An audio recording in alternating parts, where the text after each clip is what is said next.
Sense ոչ շարքային պատվերի են հրավիրել, այսինքն պատն է խոնավանում, շենքը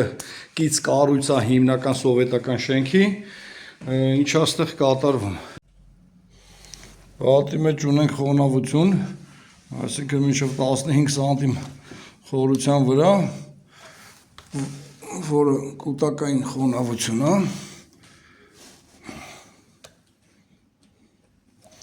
Ջերմատեսիլով հոսքեր չի ֆիքսում, պետք է հասկանանք սա որտեղից կարա լինի, սա կարա ինչքան տանիքից լինի, այնքան էլ կարա այդ գից արդեն սովետական շենքի ինչ-որ մի բնակարանից գա այստեղ, կուտակվի, այս պայն հոսքեր չկա, բայց ակնհայտ է, որ կա եղել են ինչ-որ հոսքեր, ընդհանուր պատը փչացրել է։ Այս կանաչը ուղղակի դեկորացիայի համար պատվիրատուն ձևավորել է։ Վերևից ուսումնասիրությունները բերել այս հատվածը, այսինքն այստեղ լողախցիկը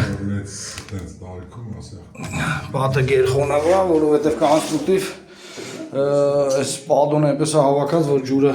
արտահոսելով կարերով լցվում այստեղ դուրս գալու եւ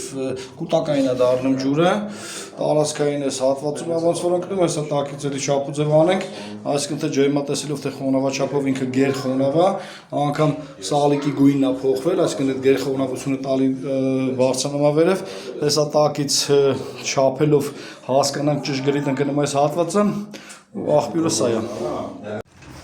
Շենքի տեքստը կոնստրուկտիվ էսպես է, այսինքն սա նոր շենք է, այն երրորդ հարգում էինք, այս շենքում էինք, որը այսինքն կենտրոնական շենքից ունի նաև շենքի հատված ստեղ, այսինքն իր բաղնիքը գտնվում էր այս հատվածում, ստեղից է մեր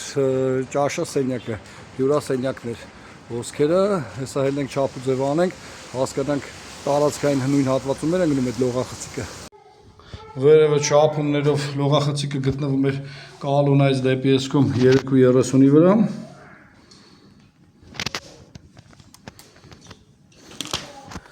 Դեպի դրսի պատը գտնվում էր 7 մետրի վրա, այսինքն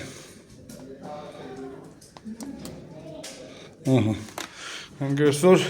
լողախցիկը գտնվում էր հենց այս սրա վերևը, ուղղակի կոնստրուկտիվ շենքը ձևափոխած է, դրա համար էլ անհասկանալի էր, հոսքը լողախցիկից է։